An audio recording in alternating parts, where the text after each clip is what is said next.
we're going to be tracking election fraud, which comes out every election, both off-year elections and big presidential elections. And we've made a lot of headway. A lot of people have gone to jail. Fraud's been certified in multiple states. Diebold executives have gone public. Others have gone public admitting fraud in the black boxes that they say are proprietary with the system, whoever controls them, depending on, in the case of Senator Hagel in Nebraska, 90+% of the votes for him cast on machines he owned, or whether it's Hart InterCivics, predominantly controlled by the Romney family, and one of Romney's sons controlling a large portion of the votes, or Democratic-connected groups controlling large swaths of the country that use different machines. It is really unprecedented that this is right in our face. What Stalin said, I don't care who votes, I care who counts the ballots, to paraphrase his famous quote. So we stand here at the threshold, and I remember 10, 12 years ago interviewing Bev Harris, and I remember interviewing the Collier brothers before they died. I remember interviewing their daughter. I remember interviewing all the different election fraud specialists, but Bev Harris is preeminent amongst them because of her tireless work and her history as a corporate fraud investigator. That now most people, I've seen national polls, 80 to 90+%, depending on which one, say they know there's problems with voting in this country. My issue is the UN is so corrupt with what they do, overthrowing countries and things, that I don't think you can have Satan come judge Beelzebub or Lucifer, and the pot can't expose the kettle here, basically, out of the frying pan into the fire. But the UN is running around as well. People out in California are being fired from the elections if they complain about it. In several states like Texas, they're saying they're going to arrest UN monitors. I think it's fine as long as they're not in the polling place itself. But see, they're not going after the machines. They're going after people not being able to vote repeatedly. So it's that classic socialist mode. But Bev Harris is an American writer, activist, and founder of Black Box Voting, Inc., national nonpartisan nonprofit educational watchdog group. She helped to popularize the term black box voting while authoring the book of the same title. In 2003, she discovered the source code for voting manufacturer Diebold Election Systems, which now operates under the name Premier Election Systems, and she proved it was designed to go in and flip it and then cover it up. Oh, yeah, it's really nice. After examining these files, Harris wrote an article in July of 2003, detailing how to bypass passwords and manipulate election results on the Diebold GEMS central tally system. And, of course, they made a blockbuster film that aired on HBO, Hacking Democracy, with her. And Harris also filed a whistleblower lawsuit alleging that Diebold Election Systems had made false claims when selling their system to Alameda County, California. Diebold paid the state of California $2.6 million to settle the case. Blackboxvoting.org is her site. Bev, we're going to keep you about 10, 15 minutes. I know you're a busy lady. You're going to pop in tomorrow and then longer on Wednesday, and then maybe even Thursday once we learn of what's happened. It's not a question of will there be fraud. The only question is how much of it will we discover. Bev Harris, what are you seeing since we talked last week developing? Well, one thing I'm seeing is a really big effort to focus people's attention away from the insiders. We're starting to see, some guy came out and claimed on the internet that he had voted 4 times in North Carolina. Understand what that is. That is an attempt to focus your eyes away from the insiders and instead put them on outsiders. The problem isn't outsiders coming in to commit fraud. The problem is happening on the inside. And, you mentioned we've made a lot of progress with public awareness. We really have. And I think now they know that the public knows there's something wrong. So they're going, well, what do we do next? Well, let's focus their attention on the outside game. No, we have to pay attention to where it's happening, and that's the people with inside access. And I guess they call that comptroller style fraud. That's always the biggest threat, just like we saw John Corzine ordering millions of dollars to disappear. Right. I mean, if you look at bank robbery, although it's always in the papers about, a guy with a mask who comes in with a gun to rob the bank, most theft from banks happens from the inside, from their own accounting staff. Inside fraud outnumbers outside fraud, probably in elections, 100, 1,000 to 1. Sure. So you're saying retail fraud is always the distraction when it's the centralized fraud, and the fact that the integrity of the system is a proven scam, that's the big kahuna. Right. And we have to get still a little bit better at detecting, at getting our BS meter to perform better, because the idea that we're watching, if you're seeing it all over national TV, somebody is allowing it to get to national TV.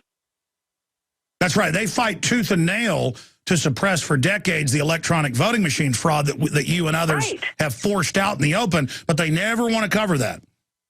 And just a quick correction, I guess, although it's actually a difference without a difference. The Romney family itself doesn't have controlling interest in Hart Intercivic. When I say difference without a difference, though, what it is a Bain Capital spinoff that has controlling interest. And so, you go through a couple of hoops before you find any Romneys there. And so they're, immediately, as soon as the story came out, NPR says, oh, nothing to see here, the Romneys aren't involved, deflecting our attention from the fact that this is a Bain spinoff. Who is associated with Bain? Romney. And so we start seeing, and what's amazing is we see these outlets like NPR saying not only is Romney himself not involved, but not to worry, even if he was, there's no problem. Wow. Who do they have? Who do they bring on to tell us that that's the truth?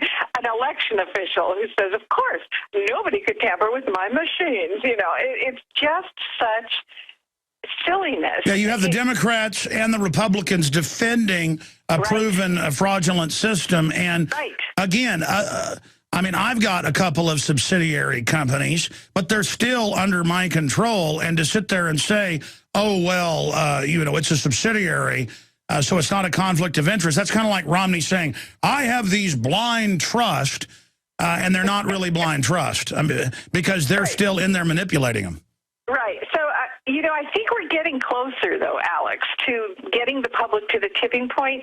And so now we're seeing these games of diversion, but they're really, even those aren't really working all that well. And, I've told some people, look, if Romney does win, which looks very probable to me, but if he does win, then he better do poorly on the heart machines, because no amount of denial is going to take people's attention off those heart machines. You're right. Let's talk about that, because, I see it kind of like one is cyanide, one is arsenic. Both of them are poisonous. Both of them are lethal doses. They work for the same globalist. But there are going to be some differences. I don't like the fact that Obama openly says he's going to go after handguns and rifles. You've got Romney saying he wants to, expand big wars. I don't like that. It's kind of like pick your poison.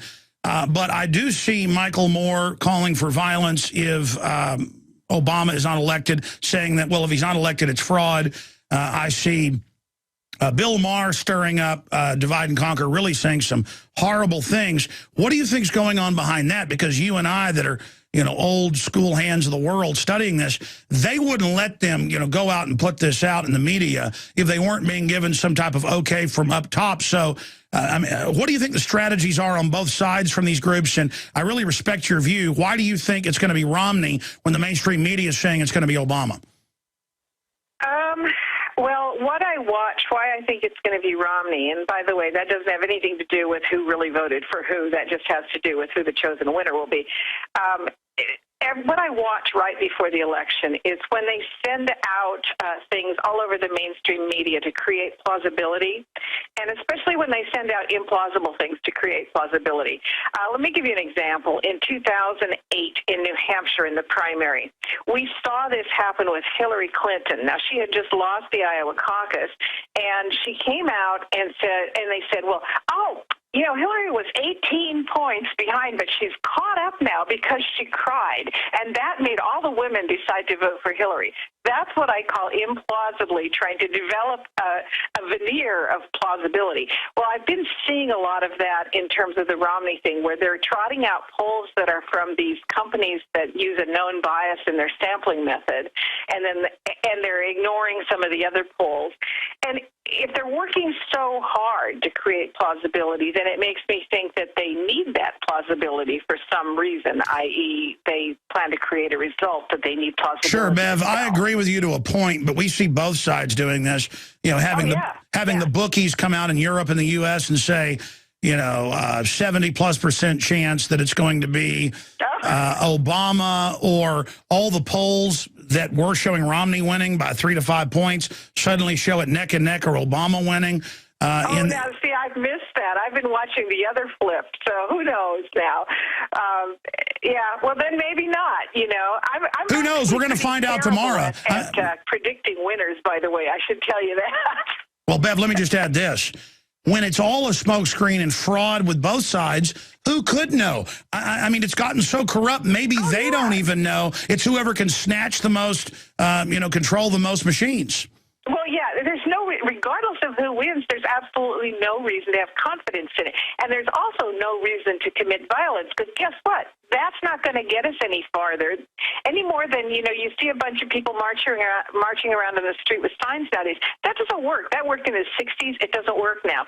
We're really looking at this point, we need to expose the fraud, and we need to do litigation and hope that we get a good judge. You remember with the tobacco litigation, they eventually won after losing a lot of battles because they just kept throwing it against the wall until they got a judge that found their way. Well, that's like George Washington lost almost every battle but never gave up, so they finally won. I mean, it's whoever wants it the most. Yeah, exactly. And we see this when we see them, pushing in, for example, internet voting, which is like the worst of all worlds.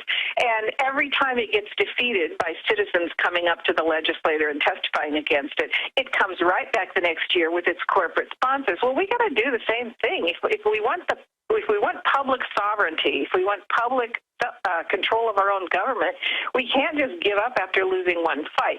This is not something, and I tell people, we've got to get off the treadmill. It's not something just about one election. It's about restoring our freedom. That's right. We get 60% turnouts on average for these big presidential elections, or close to it. And then you get, 8.5 or so. What's the average? Last time I checked, 8.6. Local turnout. We need people to take over their local towns and cities. We need people to take over the states. That's where the rubber meets the road, not just every 4 years wake up for a few months and then go back to sleep. And the same thing goes with, if you're going to litigate about election, getting them back in the open, pick a small issue-oriented thing that happens locally, because there's not going to be as much dollars behind defending that. And all you have to do is win the principle. It doesn't matter which race you win the principle with. Now, I know in the past, one of the final questions we've gotten, we'll get a bigger update from you on Election Day and then on Wednesday in the aftermath. Obviously, that's what's going to be really important, is what happens in the aftermath with Bev Harris of blackboxvoting.org. Now, I've studied this quite a bit, but break it down as simply as you could in a few minutes, like you were talking to, say, a CNN audience. How does the election work when you see them come out and act like they've all gotten the numbers first? I know it was voter news services in the past, because it's not just regional fraud. I know we've seen chicanery up at the national level when they integrate that. What's the company called now? It's called NEP, National Election Pool. It's the same guys as the Voter News Service. They just changed their name. And essentially, when you're watching CNN and you're channel surfing from channel to channel, and they're all pretending that they have their own analysts, and they're going to tell you, it's not. They don't have different analysts. They're all using NEP. They all pay NEP. They have one set of analysts, and they all repeat the same numbers and pretend that they're having a horse race for who can get the results first. And what's so interesting is NEP this year has decided it's not going to exit poll 19 states. So I tell you, I really am. I'm going to watch TV tomorrow night with a stopwatch and see how quickly they call the states where they happen to have canceled the exit poll. Unbelievable. What's your intel on what CBS News and others are reporting that the New York Board of Elections is saying they may allow voting past Tuesday? What in the world is that going to do? Not just that, they also said people can fax in their vote, they can email it in, and they're blaming it on the storm. But here's what I don't understand. In the Help America Vote Act, one of the things that they required was a disaster plan, because of course it can happen. If you're going to depend on electronics and the electricity goes out, you need to have a backup plan. They have backup plans. So I also am a little confused by that too, though, because they say that New York and New Jersey are not particularly swing states, so I don't know if that might be aimed at the House or something like that. Yeah, we've got some close races in the House and the Senate on both fronts, but I mean, that gives the lawyers more time to stir stuff up. That gives companies longer to find extra votes, tweak things. That's not a good sign, though, probably, if they keep the election results out there for a couple days. Well, you think that's bad? Try California. They keep counting the votes 3 weeks after the election. I'm not kidding you. This is the thing down in California. They start counting the absentee votes, which is about 50% of the votes in California, 3 weeks before the election. So they pretty much know what they need on election day. And they keep counting these straggler votes all the way up for another 3 weeks. It's crazy to keep doing that. Unbelievable. Bev, we've got a minute left. You're back with us tomorrow. Any other tidbits you'd like to relay to the audience? I think we're just going to have to watch and see which way the wind blows, and then the real work starts to unravel and find out how it happened. Regardless of who wins, it doesn't really matter. We have to unravel it and prove, at least find 1 or 2 locations that'll make good test, either lawsuits or fraud investigations. Because we've got to get the integrity of the system back if we're ever going to get out of this mess. Right. It's a structural problem, and so we have to tackle, we're probably going to have the best luck tackling that at the local level or in one defined situation, and then expanding the principle out beyond that after we win a smaller one.